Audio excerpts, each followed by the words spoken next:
All right, folks, let's dive straight into a surprising revelation, shaking the entertainment world to its core. It turns out The View, yes, that daily talk fest we all know, for its lively debates and eyebrow-raising moments, is more than what meets the eye. You're thinking, right, what could be more than all that on-screen drama? Well, according to some former co-hosts, the real drama spills out when the cameras stop rolling, involving toxic backstage culture and strategic manipulation designed to keep you, the audience, glued to your screens. Let's pull back the curtain and explore what's really going on.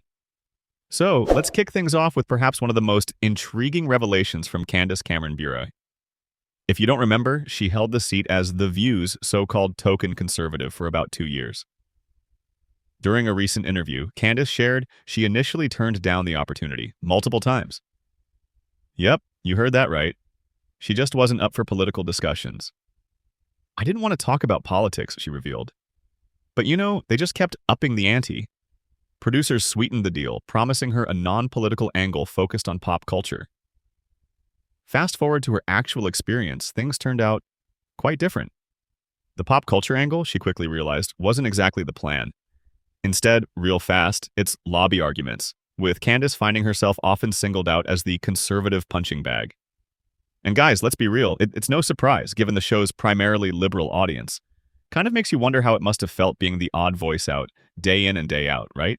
Here's where things get juicier.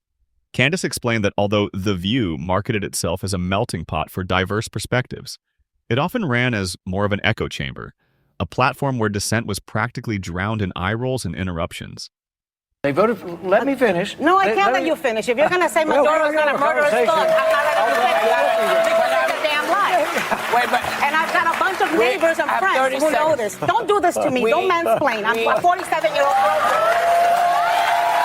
You talk about. I am not, Judge. Nobody is. Oh, yeah. Did you just point at me? Yeah. You said. Well, but you said that when it was. People It's who okay. shouldn't be here end up murdering the children of American citizens. You know what's horrible? What's horrible when the president is of the United States whips up people to beat the hell out of people. No. Say goodbye.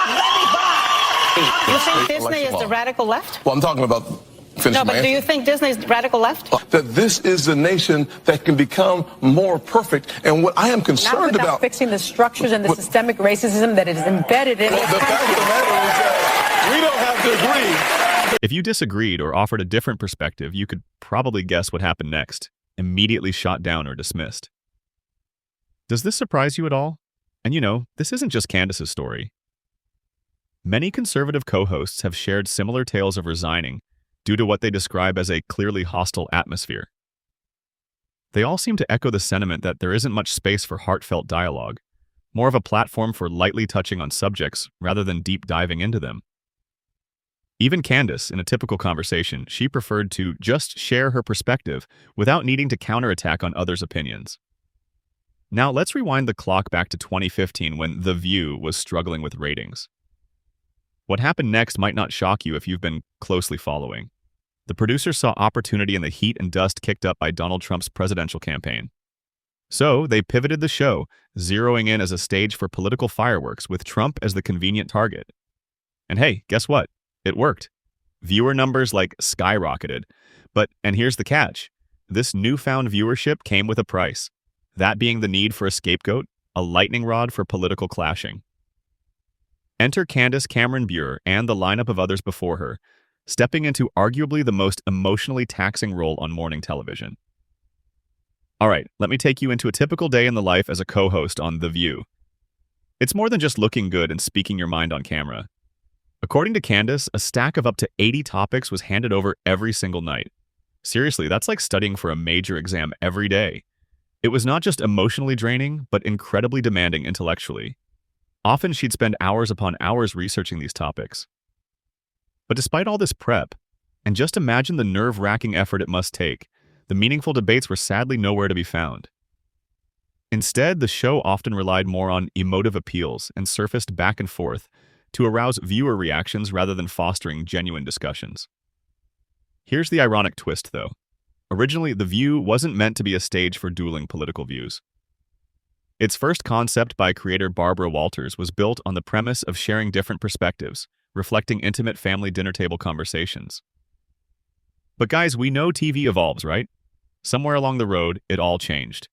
Hence, today it's more about theatrical exchanges and viral moments than deep, meaningful insights. Despite these shortcomings and plenty of critiques echoing around, The View serves a significant role, like it or not. The show gets people talking about politics. It brings political discourse to light in ways usual news shows just don't. It has the knack for making these topics more accessible, fun to watch, even if it's cloaked in drama and speculative tactics. Ultimately, does it serve as a platform for genuine debate or an arena shrugging off true conversational depth for showbiz zest? Is it fueling informative discussions or leaving viewers bewildered in a haze of charged rhetoric? The lines blur quite often, don't they? Anyway, guys, these revelations push us to question the integrity and intentions behind such shows. So, what are your thoughts? Do shows like The View propagate healthy discussions, or do they enhance the toxic environments we seem to hear about? Do drop your thoughts in the comments below.